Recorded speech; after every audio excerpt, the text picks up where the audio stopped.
Hi hello ಗುರು, ಎಲ್ಲರಿಗೂ ನಮಸ್ತೆ. Welcome back to Nikhil talks YouTube channel. ಗುರು, ನಿನ್ನೆ ಒಂದು ಅಫಿಷಿಯಲಿ ಒಂದು ಅಪ್ಡೇಟ್ ಬಂತು ಗುರು. Ruturaj Gaikwad ruled out from Tata IPL 2025 ಅಂತ.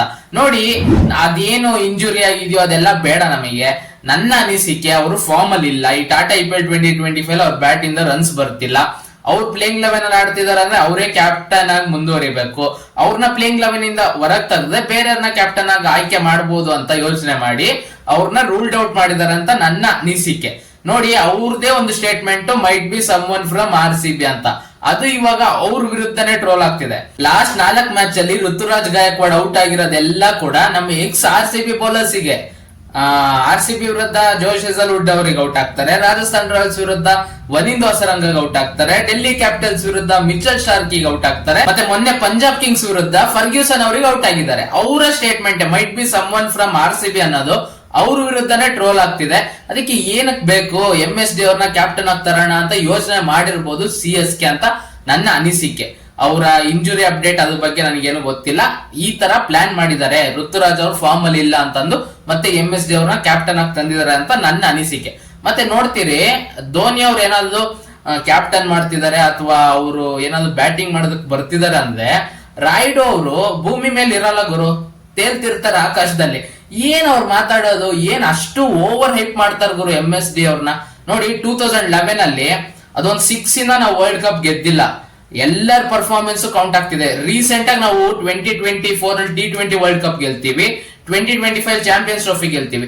ಯಾರಾದ್ರೂ ಒಬ್ಬ ಪ್ಲೇಯರ್ ಹೆಸರು ಹೇಳ್ಬಿಟ್ಟು ಓವರ್ ಹೈಪ್ ಮಾಡ್ತಿದಾರ ಇವರಿಂದಾನೇ ಗೆದ್ದಿದ್ದು ಅಂತ?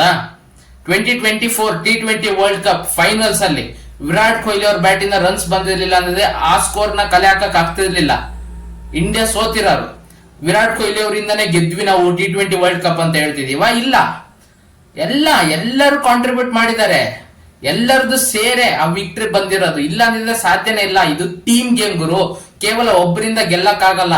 ಅವರ ಕ್ಯಾಪ್ಟನ್ಸಿಗೆ ಮೆಚ್ಚುಗೆ ಇರ್ಲೇಬೇಕು. ಹಂಗಂತ ಕೇವಲ ಒಬ್ಬ ಪ್ಲೇಯರ್ ಇಂದ ಇವಾಗ MSD ಅವ್ರು ಕ್ಯಾಪ್ಟನ್ ಆಗ್ತಿದಾರ ಅಂದ ತಕ್ಷಣ CSK ಎಲ್ಲ ಮ್ಯಾಚ್ ಗೆದ್ಬಿಡ್ತಾರ ಇಲ್ಲಿಂದ? ನೋಡಿ, ಪವರ್ ಹಿಟ್ಟರ್ಸೇ ಇಲ್ಲ ಇಲ್ಲಿ. CSK ಯಾರಿದಾರ ಗುರು? 6-4 ಹೊಡಿಯೋರು ಯಾರು ಕಾಣ್ತಾನೆ ಇಲ್ಲ. ಅಂತದ್ದು ಇವಾಗ MSD ಅವ್ರು ಕ್ಯಾಪ್ಟನ್ ಆದ ತಕ್ಷಣ ಚೇಂಜ್ ಆಗ್ಬಿಡುತ್ತಾ? ಚಾನ್ಸ್ ಇಲ್ಲ ಗುರು. ನೋಡಿ, RCB ಸೇಮ್ ಇದೇ ತರಾನೇ ಟೀಮ್ ಇರ್ತಿದ್ದು. ಪವರ್ ಹಿಟ್ಟರ್ಸ್ ಇರ್ತಿರ್ಲಿಲ್ಲ, ಡಿಪೆಂಡೆನ್ಸಿ ಕಾಣ್ತಿತ್ತು ಒಂದ್ 2-3 ಪ್ಲೇಸ್ ಮೇಲೆ. ಅವಾಗ ವಿರಾಟ್ ಕೊಹ್ಲಿ ಅವ್ರ ಕ್ಯಾಪ್ಟನ್ಸಿ ಅಲ್ಲಿ ಸೋಲ್ವಾಗ ವಿರಾಟ್ ಕೊಹ್ಲಿ ಅವ್ರ ಕ್ಯಾಪ್ಟನ್ಸಿ ಅದು ಇದು ಅಂತೆಲ್ಲ ಮಾತಾಡ್ತಾರಲ್ಲ ಗುರು, ಅವರಿಗೆ ಅರ್ಥ ಆಗಲ್ಲ. ಟೀಮು ನೋಡಿ, CSK 5 ಸಲ ಚಾಂಪಿಯನ್ಸ್, MI 5 ಟೈಮ್ಸ್ ಚಾಂಪಿಯನ್ಸ್ ಅಂತಾರಲ್ಲ, ಅದೇ ಟೀಮ್ ಏನಾದ್ರು RCB ಅಂದ್ರೆ ವಿರಾಟ್ ಕೊಹ್ಲಿ ಅವ್ರ ಅಂಡರ್ ಆಡಿದ್ದಿದ್ರೆ ವಿರಾಟ್ ಕೊಹ್ಲಿ ಅವರು ಕಪ್ ಗೆಲ್ಸ್ಕೊಟ್ಟಿರೋರು. ಆ ತರ ಟೀಮ್ ಫಾರ್ಮ್ ಮಾಡಿರ್ಲಿಲ್ಲ RCB. ಇವಾಗ ಅದೇ ತರ ಇದೆ CSK ಟೀಮ್. ಯಾರಿದ್ದಾರೆ power hitters?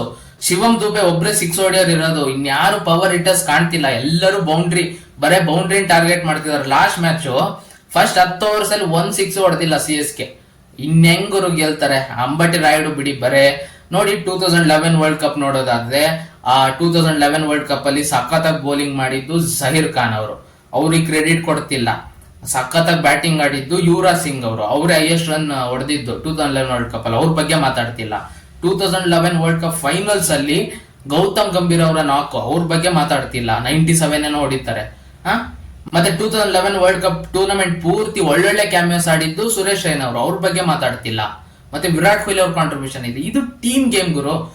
As A captain, as A wicket keeper super ಆಗಿ ಇರ್ಬೋದು. ಹಂಗಂತ ಅಂದು ಕೇವಲ ಒಬ್ಬ ಪ್ಲೇಯರ್ ಇಂದ ಗೆದ್ದು ಬಿಡ್ತೀವಿ ಟೀಮ್ ಅಂತ ಹೇಳಕ್ ಆಗಲ್ಲ.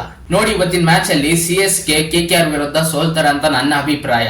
ವರುಣ್ ಚಕ್ರವರ್ತಿ, ಸುನಿಲ್ ನಾರಾಯಣ್, ಚೆಪಾಕ್ ಅಂತ ವಿಕೆಟ್ ಅಲ್ಲಿ ಸಖತ್ತಾಗಿ ಬೌಲಿಂಗ್ ಮಾಡ್ತಾರೆ. ವರುಣ್ ಚಕ್ರವರ್ತಿ ಅವರಿಗೆ ಅದು ಹೋಮ್ ಗ್ರೌಂಡ್. CSK ನನಗೆ ಚಾನ್ಸೇ ಕಾಣ್ತಿಲ್ಲ ಗುರು. ಋತುರಾಜ್ ಗಾಯಕ್ವಾಡ್ ಅವ್ರ ಜಾಗಕ್ಕೆ ಮತ್ತೆ ತ್ರಿಪಾಠಿ ಅವ್ರನ್ನ ತಂದನು ಆಶ್ಚರ್ಯ ಪಡ್ಬೇಕಾಗಿಲ್ಲ. ಯಂಗ್ಸ್ಟರ್ಸ್ ಅವ್ರಿಗೆ ಚಾನ್ಸ್ ಕೊಡ್ತಾರ?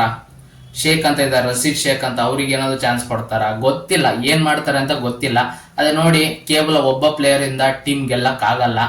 ನನ್ನ ಅನಿಸಿಕೆ ಈ ಸಲ CSK ಚಾನ್ಸ್ ಇಲ್ಲ ಗುರು ಪ್ಲೇ ಆಫ್ಸ್ಗೆ. ಇನ್ನು 9 ಮ್ಯಾಚ್ ಅಲ್ಲಿ 7 ಮ್ಯಾಚ್ ಏನೋ ಗೆಲ್ಬೇಕು, ಚಾನ್ಸ್ ಇಲ್ಲ. MSD ಅವರೇ ಕ್ಯಾಪ್ಟನ್ ಆಗ್ಲಿ ಏನೇ ಆಗ್ಲಿ ಗೆಲ್ಲಲ್ಲ. MSD ಅವರು ಡಾಟ್ ಬಾಲ್ಸ್ ಕಡಿಮೆ ಆಡ್ತಾರೆ, ಅವ್ರ ಕ್ಯಾಪ್ಟನ್ಸಿಯಲ್ಲಿ ಅವ್ರು ಸಖತ್ತಾಗಿ ಆಡ್ತಾರೆ. ಅದೇ ಬೇರೆ ಕ್ಯಾಪ್ಟನ್ಸಿ ಬಂದ್ರೆ ನಿಧಾನಕ್ಕೆ ನೋಡ್ಕೊಂಡು ಆಡೋದೆಲ್ಲ ಮಾಡ್ತಾರೆ. ಇವಾಗ ಅವರೇ ಕ್ಯಾಪ್ಟನ್ಸಿ ಇರೋ ಕಾರಣ ಅವ್ರೇನಾದ್ರು ಬ್ಯಾಟಿಂಗ್ ಬಂದ್ರೆ ಜಾಸ್ತಿ 6 4 ನೋಡ್ಬೋದು. ಬಟ್ CSK ಗೆಲ್ತಾರೆ ಅಂತ ಅನ್ನಿಸ್ತಿಲ್ಲ, ಚಾನ್ಸೇ ಇಲ್ಲ. KKR ಗೆಲ್ತಾರೆ ಅಂತ ನನ್ನ ಅಭಿಪ್ರಾಯ. ಇವರಿಬ್ರು ಪ್ಲೇಯಿಂಗ್ 11 ಕಂಪ್ಯಾರಿಸನ್ ಅಲ್ಲಿ KKR ಬಲಿಷ್ಠವಾಗಿ ಕಾಣ್ತಿದೆ. ನೋಡಿ KKR ಕಡೆ ಯಾವ ತರ ಬ್ಯಾಟಿಂಗ್ ಡೆಪ್ತ್ ಇದೆ ಅಂದ್ರೆ ನಂಬರ್ 9 ಇದಾರೆ batters. Rinku Singh, Andrew Russell, Venkatesh Iyer, Ramandeep Singh, Moin Ali, Andrew Russell, ಈ ತರ ಇದೆ ಗುರು ಬ್ಯಾಟಿಂಗ್ ಡೆಪ್ತ್. CSK ಕಡೆ ನೋಡೋದಾದ್ರೆ 6 ಸೀಟಿಂಗ್ ಕೇಪಬಿಲಿಟಿ ಇಲ್ಲ ಗುರು. ಶಿವಮ್ ದುಬೆ ಮತ್ತೆ MS ಧೋನಿ ಅವ್ರು ಬಿಟ್ರೆ ಯಾವಾಗ ಬೇಕೋ ಅವಾಗ 6 ಹೊಡೆಯೋ ಕೇಪಬಿಲಿಟಿ ಬ್ಯಾಟರ್ಸ್ ಇಲ್ಲ CSK ಕಡೆ. ಅದ್ ಹೆಂಗ್ ಗೆಲ್ತಾರೆ? ನನ್ನ ಬೋಲ್ಡ್ ಪ್ರಿಡಿಕ್ಷನ್ ಇವತ್ತು KKR ಕನ್ವಿನ್ಸಿಂಗ್ ವಿಕ್ಟರಿ ಪಡ್ಕೊಂತಾರೆ ಅಂತ ನನಗೆ ಅನಿಸ್ತಿದೆ. ನಿಮಗೆ ಏನಿಸ್ತಿದೆ? ಇವತ್ತು KKR ಗೆಲ್ತಾರ, CSK ಗೆಲ್ತಾರ?